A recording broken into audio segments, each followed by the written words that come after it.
Johnny Carson asked a question.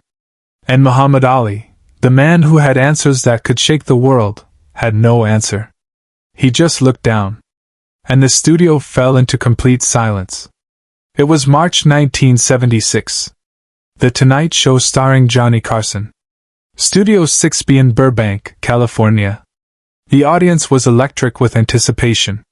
Muhammad Ali was in the building. The greatest boxer who ever lived. The Louisville Lip. The man who could talk faster than he could punch, and he could punch faster than anyone. Ali had been on the show before. Those appearances were legendary. Ali would banter with Johnny, recite poetry, predict rounds, make the audience roar with laughter. He was pure entertainment. Pure charisma. The kind of guest who made television magic. Tonight was supposed to be more of the same. Johnny had finished his monologue to thunderous applause. Ed McMahon was grinning in his chair, ready for the fireworks. Doc Severinsen and the band played Ali into the studio. A bouncing, energetic tune that matched the champion's legendary personality. The curtain parted and Muhammad Ali emerged. The audience exploded. Standing ovation. 300 people on their feet, screaming, applauding. Ali raised his arms in victory, that familiar smile lighting up his face. He shadowboxed his way across the stage, threw a few playful jabs at the camera, and settled into the orange guest chair with the casual confidence of a man who owned every room he entered. Johnny shook his hand, still standing, soaking in the energy. "Ladies and gentlemen, the heavyweight champion of the world, Muhammad Ali!" More applause. More cheering. Ali waved to the crowd, blew kisses, played to the cameras. This was his element. This was what he did. The interview started exactly as expected. Johnny asked about Ali's recent fight. Ali launched into his trademark rapid-fire commentary, mixing bravado with poetry, making predictions, calling out opponents. The audience loved it. Ed was laughing. Even the band members were grinning. "I am the greatest," Ali proclaimed, pointing at the camera. "I done told the world and the world knows it's true." Johnny laughed, leaning back in his chair. "You certainly don't suffer from a lack of confidence." "Confidence?" Ali shot back. "Brother, I don't have confidence. I have proof." The studio roared. They talked about boxing. They talked about Ali's training regimen. They talked about his predictions. Everything was perfect. Everything was classic Muhammad Ali on The Tonight Show, exactly what millions of viewers at home expected. And then, 12 minutes into the interview, Johnny's tone changed. He leaned forward slightly, resting his elbows on his desk. His smile faded. He looked at Ali with an expression the audience had rarely seen, serious, concerned, almost gentle. "Muhammad," Johnny said quietly, and something in his voice made the studio go quiet. "I want to ask you something, and I hope you'll be honest with me." Ali's smile dimmed slightly, but he nodded. "I'm always honest, Johnny. You know that. When you're alone," Johnny said, his voice barely above a conversational level but somehow filling the entire studio. "When there are no cameras, no crowds, no reporters, when it's just you in a room by yourself, are you afraid?" Carson stopped mid-interview. The entire studio froze. The question hung in the air like smoke. The audience went completely silent. Ed McMahon's perpetual smile vanished. Doc Severinsen lowered his trumpet. The band members looked at each other uncertainly. Muhammad Ali, the man who had never been speechless in his life, who had verbally demolished opponents and reporters and anyone who dared challenge him, who could compose poetry on the spot and deliver it with perfect rhythm, said nothing. His mouth opened slightly, then closed. His hands, which had been gesturing animatedly moments before, went still on the armrests of the chair. His eyes, usually so bright and full of mischief, suddenly looked distant. For 5 seconds, an eternity on live television, Muhammad Ali just stared at Johnny Carson. The control room erupted into barely contained panic. Director Bobby Quinn was whispering urgently into his headset. "Is Ali okay? Do we cut? What's happening?" Producer Fred de Cordova stood behind Bobby, one hand on the director's shoulder. "Hold," Fred said quietly. "Just hold. Let it breathe." On stage, Johnny hadn't moved. He maintained eye contact with Ollie, not pressing, not retreating. Just waiting. Giving the champion space to find his answer. Ollie's jaw tightened. He looked down at his hands. Those legendary hands that had defeated Sonny Liston and George Foreman and Joe Frazier. Strong hands. Powerful hands. Hands that were trembling slightly now. When he looked back up at Johnny, his eyes were glistening. "Every day," Ollie said, his voice so quiet that the boom microphones had to strain to catch it. "Every single day, Johnny." The audience drew a collective breath. This wasn't the Muhammad Ali they knew. This wasn't the brash, confident champion who declared himself the greatest. This was something else. Someone else. Someone real. "Every day I'm afraid," Ali continued, his words coming slowly now, carefully. "I'm afraid I won't be fast enough. I'm afraid someone faster will come along. I'm afraid my body will give out. I'm afraid of getting hurt. I'm afraid of hurting someone else." He paused, swallowing hard. "I'm afraid people will find out I'm not what they think I am." Johnny leaned forward slightly. "And what do people think you are?" "Invincible," Ali whispered. "Fearless. The greatest." He smiled sadly. "But I'm just a man, Johnny. Just a man who happens to be good at fighting. And every time I step in that ring, I'm terrified." Subscribe and leave a comment, because the most powerful part of this story is still ahead. The confession hung in the studio like a prayer. No one moved. No one spoke.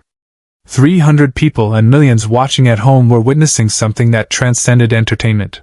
They were watching a legend become human. Ed McMahon had tears streaming down his face.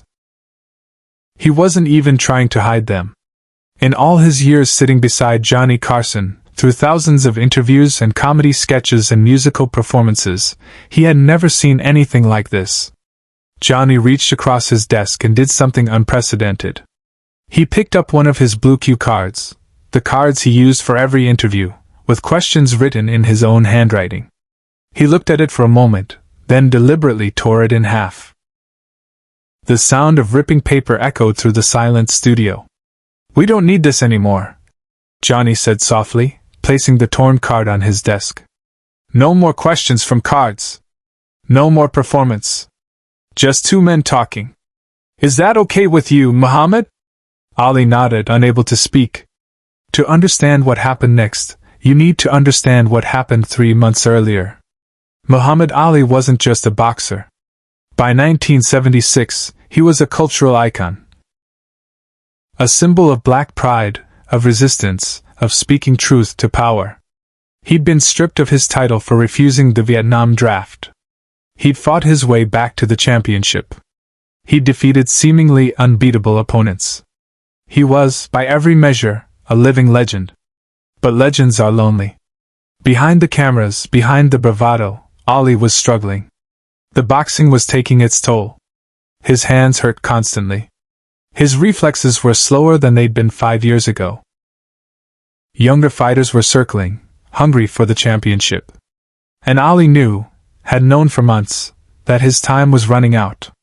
3 months before this Tonight Show appearance, Ali had been in his hotel room in Manila after the Thrilla in Manila fight against Joe Frazier, one of the most brutal boxing matches in history.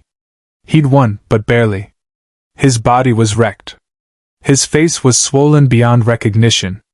And for the first time in his life, lying on that hotel bed unable to move, Ali had thought, "I don't want to do this anymore." He told no one. Not his trainers. Not his wife. Not his closest friends. He put the mask back on, resumed the performance, continued being Muhammad Ali, the greatest of all time. But the fear remained. The knowledge that he was finite. That someday, maybe soon, someone would be faster, younger, stronger. That the greatest would become just another ex-champion, forgotten and replaced. He'd come to the Tonight Show tonight expecting to perform. To be the Ali everyone wanted to see. To make them laugh and cheer and feel inspired. He hadn't expected Johnny Carson to see through the performance and ask the one question that stripped everything away. Backstage, he made a choice no producer would have ever allowed. Johnny stood up. Not the casual standing he did sometimes during comedy bits. This was deliberate, significant.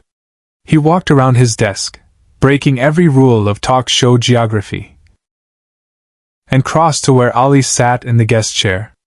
The cameras scrambled to adjust. The audience watched in stunned silence. Johnny pulled over Ed McMahon's chair and sat down directly next to Muhammad Ali. Eye to eye. No desk between them. No barriers. Just two men. "Muhammad," Johnny said quietly, "can I tell you something?" Ali nodded, wiping his eyes with the back of his hand. "I'm afraid too," Johnny said. "Every single night before this show starts, I'm terrified. I'm afraid I won't be funny. I'm afraid the monologue will bomb. I'm afraid people will change the channel. I'm afraid that one day I'll walk out here and America will realize I'm not actually that talented. I've just been lucky." Ali looked up, surprised.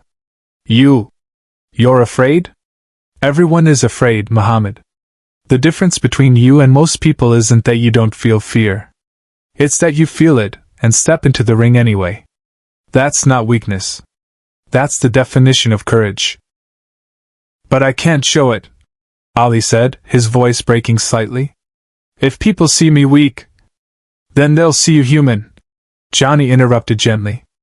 "And maybe that's exactly what they need to see. Not a superhero. Not a legend. Just a man who's scared like everyone else but finds the strength to keep going." The studio was completely silent. Every camera operator, every technician, every audience member was transfixed. Johnny reached into his jacket pocket and pulled out something small. A pen. An ordinary ballpoint pen, worn from use. "This was my father's pen," Johnny said, holding it up so Ali could see. "He gave it to me when I first started in television.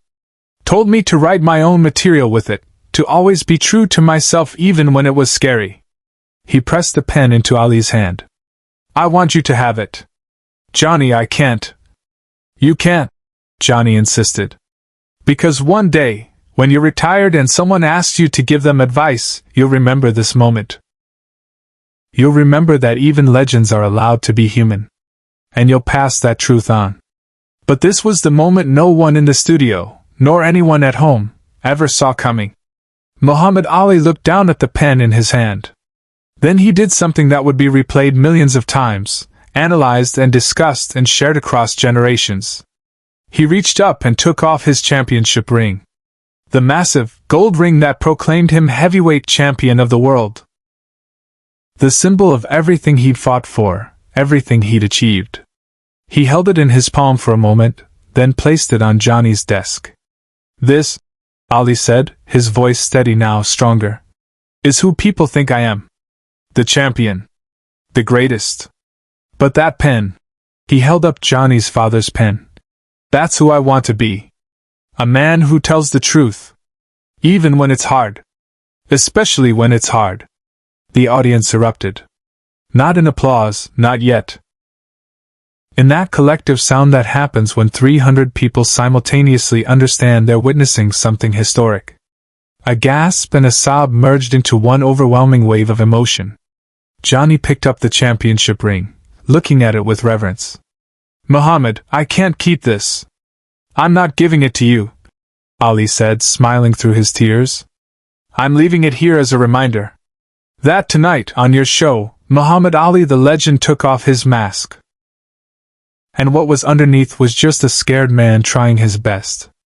Johnny placed the ring carefully on his desk. "What do you want me to do with it?" "Keep it visible. Right here on your desk. So every guest who sits in that chair knows that even the greatest was afraid. And that being afraid is okay." The audience rose as one. Standing ovation. Not for the champion. For the man. Share and subscribe. Make sure this story is never forgotten. The ring stayed on Johnny's desk for the next 16 years, until his final show in 1992. After he retired, Johnny returned it to Ali with a note. "You were right to be afraid. Fear means you cared enough to try." Ali kept that pen until the day he died. He gave it to his daughter to pass on to the next generation with one instruction. "Tell them the truth is harder than any fight." Johnny Carson never asked another question from a cue card when Muhammad Ali was his guest. They just talked. Two men. No performance. Just truth.